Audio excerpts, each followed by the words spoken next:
بسم اللہ الرحمن الرحیم. Life is education for all. Learning never ends and you are watching Learn with Rauf. Dear student, گزشتہ lecture میں قرون وسطیٰ میں قائم 4 تعلیمی اداروں جامعہ نظامیہ، جامعہ ازہر، جامعہ قراوین اور جامعہ زیتونیہ سے متعلق معلومات مختصر طور پر پیش کی گئی تھیں. آج کے لیکچر میں زمانہ قبل المسیح کی 3 تہذیبوں کے نظام تعلیم، ایتھنز کا نظام تعلیم، اسپارٹا کا نظام تعلیم اور روم کا نظام تعلیم مختصر طور پر بیان کیا جائے گا. زمانہ قبل المسیح میں سب سے پہلے یونانیوں اور بعد میں رومیوں نے متمدن زندگی اختیار کی. ان دونوں سے بھی پہلے مشرق وسطیٰ اور مصر میں مختلف تہذیبیں گزر چکی تھیں جن کے زیر اثر تعلیم نے خصوصی صورتیں اختیار کی تھیں. یونانی اور رومی تہذیبوں میں ہر ایک کے فلسفہ حیات کے مطابق تعلیم نے رواج پایا.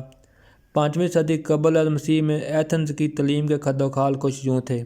تعلیم ایک نجی معاملہ تھا. اصولاً اس کا حصول تمام شہریوں کے لیے ممکن تھا، لیکن عملاً صرف آزاد شہری اس کے اہل تھے، کیونکہ غلاموں کا بہت بڑا طبقہ اس سے محروم تھا. وہ تو نہ اس کے لیے اخراجات برداشت کر سکتے تھے اور نہ ہی انہیں کام سے فرصت میسر تھی. آزاد شہریوں کی تعلیم کا مقصد انہیں شہری ذمہ داریوں کے لیے تیار کرنا تھا. تعلیم کا محور ایسے اوصاف تھے جن میں نوجوانوں میں جمالیاتی تربیت، عسکری صلاحیتیں، شجاعت، جسمانی مہارت اور حکمران طبقہ کے نزدیک مقبول آرٹ اور موسیقی کی مہارتیں سیکھنا اور ان صلاحیتوں کو اجاگر کرنا تھا. اس نظام تعلیم کے فاضلین سیاسی، شہری اور عسکری قیادت کے فرائض سنبھالتے تھے. موسیقی تک کو قیادت کے لیے ضروری خیال کیا جاتا تھا. افلاطون کا خیال تھا کہ موسیقی کو قانوناً اس کے عسکری مقصد تک محدود کر دینا چاہیے.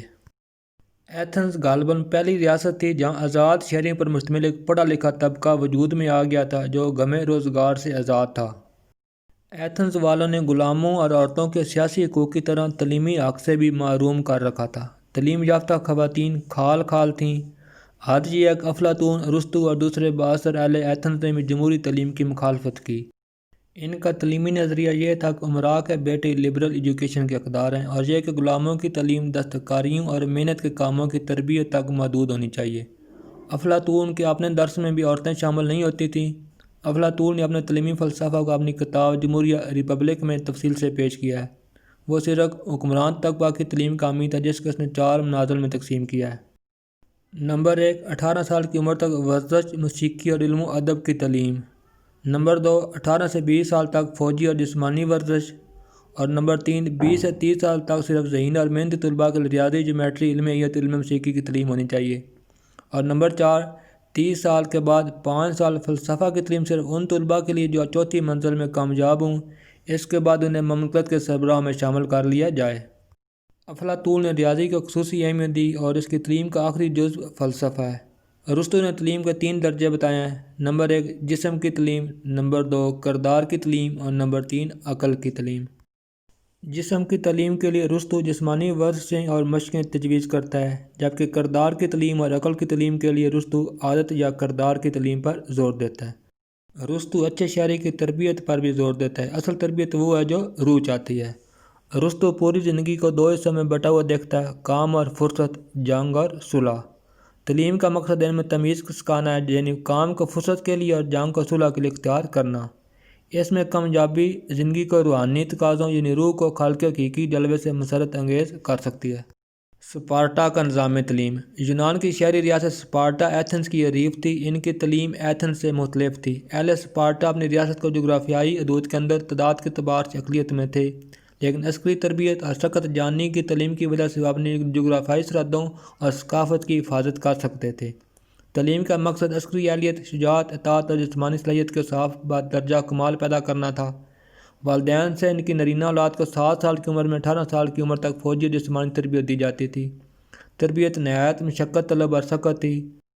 لڑکوں کو چھوٹے چھوٹے ٹولوں میں تقسیم کر دیا جاتا اور انہی میں سے ایک کو ٹولے کا سردار مقرر کیا جاتا تھا. اسپارٹا کے نوجوانوں کو جسمانی قوت برداشت کی خوب مشق رہ جاتی. ان کے لکھنا پڑھنا ضروری نہیں تھا، البتہ اگر وہ پڑھنا سیکھ لیتے تو عسکری کہانیاں اور ادب پڑھتے یا اس قسم کی چیزیں انہیں پڑھ کر سنائی جاتی تھیں. وہ عسکری موسیقی، مارچیں کے گیت اور ناچ سیکھتے تھے. یہ فوجی نوعیت کی تعلیم جو لڑکوں اور لڑکیوں دونوں کے لیے تھی، البتہ لڑکیاں گھر پر یہ تربیت حاصل کرتی تھیں. اہل اسپارٹا کمزور بچوں کی پرورش کا بوجھ برداشت کرنے کی بجائے انہیں قدرت کے رحم و کرم پر چھوڑ دیتے اور ان میں سے اکثر زندہ نہ بچتے. اسپارٹا میں لڑکوں کی تعلیمی مشق میں ایک مشق چوری کی بھی تھی، خاص طور پر کھانے پینے کی چیزوں کی چوری. زیر تربیت نوجوان لوگوں کے کھیتوں، گھروں اور دسترخوانوں سے چیزیں چراتے ان کے نزدیک چوری جرم نہیں تھی، لیکن چوری کرتے ہوئے پکڑے جانا جرم تھا جس کے لیے سخت سزا دی جاتی تھی۔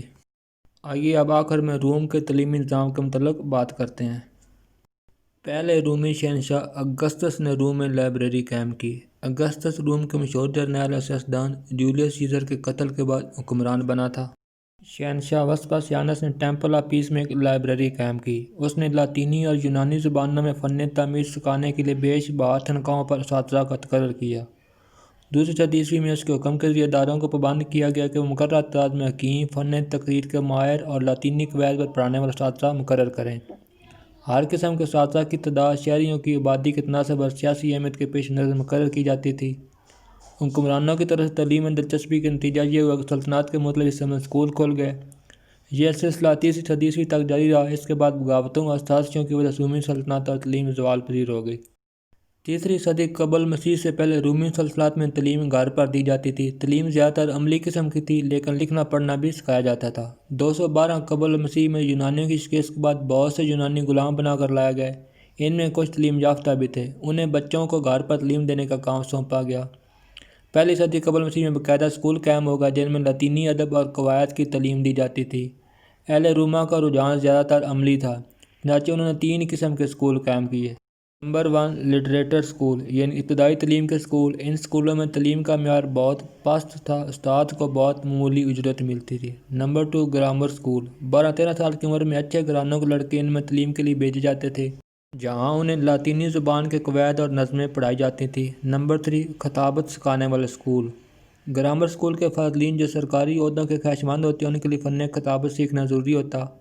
فن خطابت کے اسکول الگ تھے جن میں تقریباً 16 سال کی عمر میں داخلہ ہوتا۔ فن خطابت کے ساتھ طالب علم ان مضامین سے بھی واقفیت حاصل کرتا جن پر اسے تقاریر کرنی پڑتی۔ رومی تعلیم کی روح یونانی تعلیم کی روح سے مختلف تھی۔ جسمانی اور اخلاقی تربیت کی اہمیت دونوں میں یکساں تھی۔ رومی تعلیم میں وسیع نظری کی جگہ دنیاوی فائدہ نمایاں تھا۔ رومیوں میں اگرچہ ذہنی کارناموں کی کشش پیدا نہ ہوئی، تاہم وہ ایک عرصہ تھا کہ بڑے خطے ارض پر قابض رہے۔ اس لیے انہوں نے مقبوضہ شہروں میں گرامر اسکول اور فن خطابت کے اسکول قائم کیے۔ ڈیئرز، آج کے لیسن یہاں پر ختم کرتے ہیں۔ اگلے لیکچر میں کسی نئے ٹاپک کے ساتھ حاضر ہوں گے۔ اگر ابھی تک چینل کو سبسکرائب نہیں کیا تو اس کو سبسکرائب کر لیں تاکہ آنے والی ویڈیوز آپ تک پہنچ سکے۔ زندگی رہی تو پھر ملیں گے۔ اللہ حافظ، فی امان اللہ۔